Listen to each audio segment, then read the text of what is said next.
Hey guys, welcome to the Liberal Hive Mind, a channel solely focused on exposing the abundant hypocrisy of the left. Alright, so we're still talking about the same thing, the news is fresh. Kamala Harris simply walks in and assumes the Democrat nomination, and already the narrative building has begun. Apparently, Kamala Harris is the cure-all. She's the magic potion. All the problems that Joe Biden had in the past, well, poof, they instantly disappear the moment Kamala Harris takes over control of the campaign. It's a fun little narrative. I'm sure you Democrats in the media are having such a gleeful time sticking your heads up the DNC's derriere. What a media circus party it's been the last couple days. But of course the question is there merit to the claims? Is it true? Does Kamala Harris actually fix all of Joe Biden's problems? Or in this case, does she fix the demographic issues that Joe Biden, or frankly the Democrat Party, have been experiencing? Well, I'm not so sure that it does. Kamala Harris is supposedly going to bring all the black voters who have ditched the Democrats as of late back to the party. Well, again, the narrative is fun and all, but once again, as per usual, this leftist narrative might just be a little bit disconnected from reality. Let me show you guys exactly what I mean by that. We got some stuff to get into, so let's roll the tape. Alright folks, so thanks to Charlemagne and his radio show, we're getting a direct look into the community's reaction to this Democrat assumption that black voters, and in particular black men, will simply fall in line. Well, just listen. Okay, so first let me say I'm so happy to see a woman brought up for president, and I'm grateful for that. However,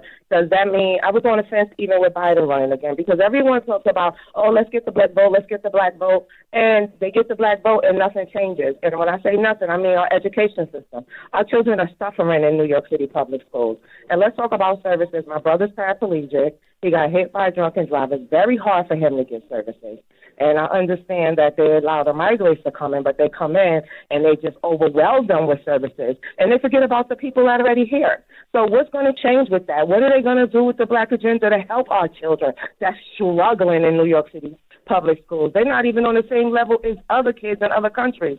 And that's what my concern is. So is something going to change because Kamala's running instead of Biden? Like, help me out. We're confused here. Well, those are all valid questions. A lot of those things you named are local issues, though.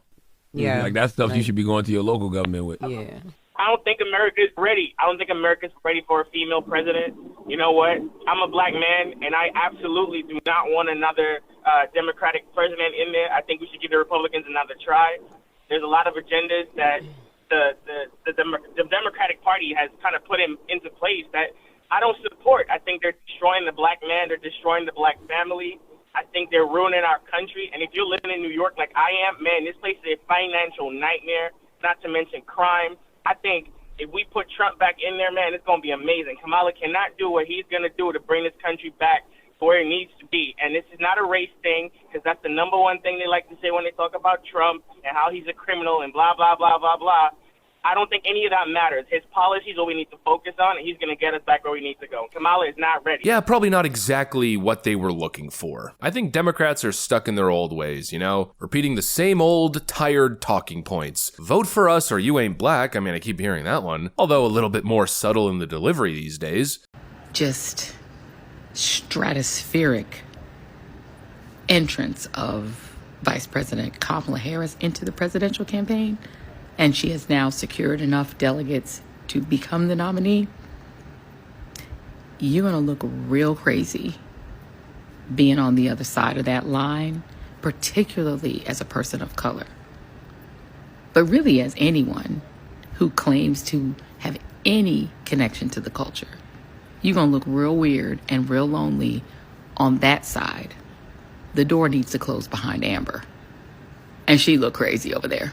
You'll look real weird if you have a particular skin color and you don't vote for this person blindly because they share the same pigmentation. Democrats are relying on this same toxic, tired old identity politics nonsense, thinking it's going to work for them again. Maybe to a certain extent it will work, with a very small portion of people who have moved over to the other side, but for the most part, I don't think Democrats understand that they're trying to implement a tactic here that is largely part of the reason as to why people left the party to begin with. We've been talking about the black exodus of the Democrat Democrat Party for a very long time. And the one thing you hear over and over again from people who have ditched the DNC is that they're tired of being told that they need to vote based on their skin color. They want actual results. They want to focus on policy. Well, you mean to tell me that the strategy to win those voters back, to get them back in your camp, is to essentially revive Joe Biden's old talking point that if you don't vote for me, then you ain't black? Give me a break. Nobody's buying this crap anymore. They want to hear policy proposals, what you're going to do differently to make their life better. In other words, they want substance, not just I'm going to do the thing because my skin color's the same as yours. The simple fact of the matter is here, there's a good chunk of the population that has simply seen the light. They've seen it with their very eyes. They've seen the slow march towards communism, this never-ending expansion of government departments and government regulation and bureaucracy. They've seen the economic failures. They've seen the southern border crisis. They've seen the foreign policy issues. They've seen the failures in their own cities, in their own neighborhoods, and they've had enough. You know, Charlemagne earlier in the clip mentioned that, well, a lot of those issues are state issues or city issues. Yeah, well, who's running these big states and these big cities that have high black percentage population? The Democrats. It's the same party. There's no difference between state level Democrats and Democrats in Washington. It's the same freaking machine, and it's a machine that has been failing the black voters for generations. Once you see it, you can't unsee it. And what Democrats are suggesting is that these people are so fickle in adhering to their ideology that with one little marketing play here, that just with this last minute little switcheroo, putting a black woman on the ballot, that simply that alone will be enough to make these people do a complete 180, abandon their ideology, unsee what they've seen, and now automatically just vote for Kamala Harris and the Democrats because obviously that's not the case and that's not going to happen. The numbers that came out were basically 70-something percent,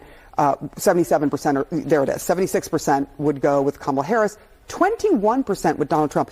Those are historic highs for a Republican, never mind Donald Trump, who I think got, a heck of a lot less than that. What does she need to do in your mind to try and get potentially some of those voters back? And we know that black men are the numbers that are growing for Donald Trump. Absolutely. So when we think about it, typically Republicans get about 12% of the black men vote and black vote collectively. So we got to shift that 9%. Once you wake up to the corruption, once you see the failure, once you've been convinced, well, you're going to need a whole lot more than just basic surface level identity politics to pull you back over to the side that you abandoned. The simple fact of the matter, at least from my perspective, is that it's not enough. And frankly, that seems to be the case according to CNN's most recent poll. There's been almost no shift in the voter breakdown, switching from Biden to Kamala Harris. And that is very simply because there is no message. Kamala Harris isn't wildly different from Joe Biden. You know, the Biden-Harris administration has been one of the worst of all time. Joe Biden was speedrunning the party into total political annihilation. Because of age, sure, but also because of policy failure. Well, you might have noticed what I said earlier. I said the Biden-Harris administration, Kamala Harris, is part of the same team. She's not running on a track record. She's not running on policy. She's running very simply on identity.